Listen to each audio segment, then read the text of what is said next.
महामृत्युंजय जाप के मरीजों पर होने वाले असर की जांच कर रहे हैं। जिन लोगों पर यह रिसर्च किया जा रहा है वो सभी ब्रेन इंजरी यानी मस्तिष्क की चोट के मरीज हैं। ये स्टडी 40 लोगों पर इस समय की जा रही है। इन 40 लोगों को 20-20 के 2 समूहों में बांटा गया है। इसमें से एक समूह को महामृत्युंजय मंत्र सुनाया गया, जबकि दूसरे समूह को यह मंत्र नहीं सुनाया गया। जिन मरीजों के लिए महामृत्युंजय मंत्र का जाप किया गया उनमें से कई मरीज कोमा में थे। हालांकि इस रिसर्च का तरीका थोड़ा अलग है, क्योंकि मंत्र पढ़ने का काम अस्पताल में नहीं बल्कि अस्पताल से 13 किलोमीटर दूर संस्कृत विद्यापीठ में किया जा रहा है। इसे समझाने के लिए हम आपको अस्पताल की कुछ तस्वीरें आज दिखाएंगे। ये उन मरीजों की तस्वीरें हैं जिन पर राम मनोहर लोहिया अस्पताल में रिसर्च की जा रही है।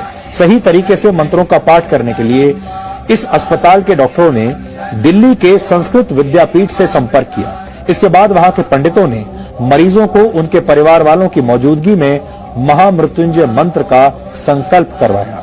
डॉक्टरों और मंत्रोच्चार करने वाले आचार्यों का कहना है कि मंत्रों की शक्ति से 20 में से 18 मरीजों को बचा लिया गया, जबकि जिन मरीजों के लिए मंत्रों का पाठ नहीं हुआ उन मरीजों में कोई सुधार नहीं देखा गया।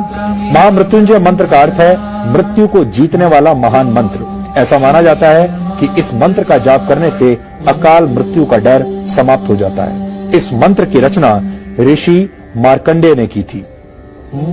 इस मंत्र का मतलब है कि हम भगवान शिव की पूजा करते हैं, जिनके 3 नेत्र हैं, जो हर श्वास में जीवन शक्ति का संचार करते हैं और पूरे जगत का पालन पोषण करते हैं। इसे त्र्यंबकम मंत्र, रुद्र मंत्र और मृत संजीवनी मंत्र भी कहा जाता है।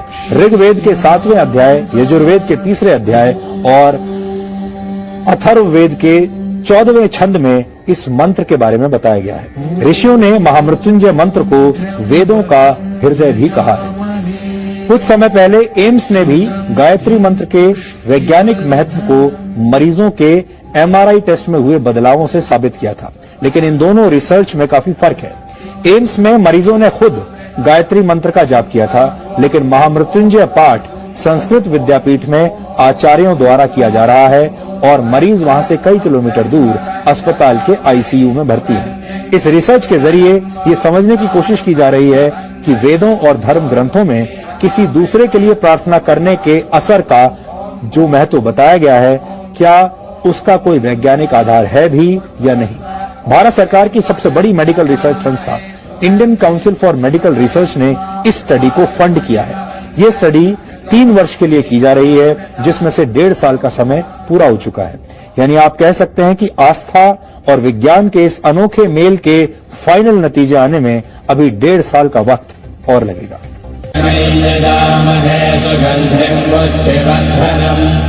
स्वर विज्ञान के हिसाब से माना जाता है कि महामृत्युंजय मंत्र के अक्षरों का स्वर के साथ उच्चारण किया जाए तो शरीर में वाइब्रेशन होता है। ये वाइब्रेशन दिमाग की नसों को सक्रिय करने में मदद करता है। हालांकि यहाँ ध्यान देने वाली बात यह है कि इस प्रयोग में मरीज खुद मंत्र नहीं पढ़ रहा है, बल्कि उसके लिए पंडित एक तरह से अनुष्ठान कर रहे हैं। यानी इस रिसर्च का आधार पूरी तरह से आस्था के विज्ञान पर टिका है। दुनिया भर में ये अपनी तरह की पहली रिसर्च कही जा सकती है। इसीलिए इस रिसर्च के तरीकों को लेकर जितने सवाल हैं, उतना ही इंतजार रिसर्च के फाइनल नतीजों का किया जा रहा है। मेडिकल साइंस की भाषा का एक बड़ा प्रचलित शब्द है जिसे कहते हैं प्लेसिबो इफेक्ट। यानी अगर आप ये मान लें कि कोई दवा आपकी किसी बीमारी को ठीक कर सकती है, तो कई बार वो दवा सच में आपके काम आ जाती है और वो काम कर जाती है, जबकि असल में आपको दवा नहीं सिर्फ मीठी गोलियां खिलाई जा रही होती है। ये सब होता है उस इलाज के प्रति आपकी आस्था और विश्वास के जरिए। इस आस्था से आप में ऐसे शारीरिक और मानसिक बदलाव होते हैं कि आप अपने आप ठीक हो जाते हैं। इसे ही प्लेसिबो इफेक्ट कहा जाता है। विज्ञान जिसे प्लेसिबो कहता है, उसे आप आस्था या विश्वास कह सकते हैं। कई बार आपने देखा होगा जब बहुत सारे लोग ऐसे होते हैं जिन्हें ये लगता है कि वो बहुत बीमार हैं, उनके अंदर बहुत बड़ी कोई बड़ी बीमारी आ गई है, वो डॉक्टर के पास जाते हैं। डॉक्टर जानते हैं कि उन्हें कोई ऐसी बीमारी नहीं है और डॉक्टर उन्हें या तो कोई विटामिन की गोली दे देते हैं या कोई मीठी गोली खाने के लिए दे देते हैं, ये कहकर कि इससे आप ठीक हो जाएंगे, और मरीज को गोली खाने के बाद सच में ऐसा लगने लगता है कि वो ठीक हो गया है। आपने अक्सर ये भी देखा होगा कि डॉक्टर बीमार मरीज के घर वालों को ये सलाह देते हैं कि आप प्रार्थना कीजिए, मरीज के अच्छे स्वास्थ्य के लिए दुआएं कीजिए, दुआओं में असर होता है, ये आपका विश्वास हो सकता है। लेकिन अगर इस शोध के नतीजे सकारात्मक हुए तो हम ये भी कह सकेंगे कि दुआओं में सिर्फ असर ही नहीं, विज्ञान भी होता है। हालांकि ये विवाद बहुत पुराना है। साइंस, विज्ञान और धर्म के बीच ये जो टकराव है ये हमेशा से रहा है, आगे भी रहेगा, और इसीलिए इस टकराव को कम करने के लिए इस तरह की जो स्टडीज हैं वो होती रही है, आगे भी होती रहेंगी, और हम उनके बारे में आपको ऐसे ही बताते रहेंगे।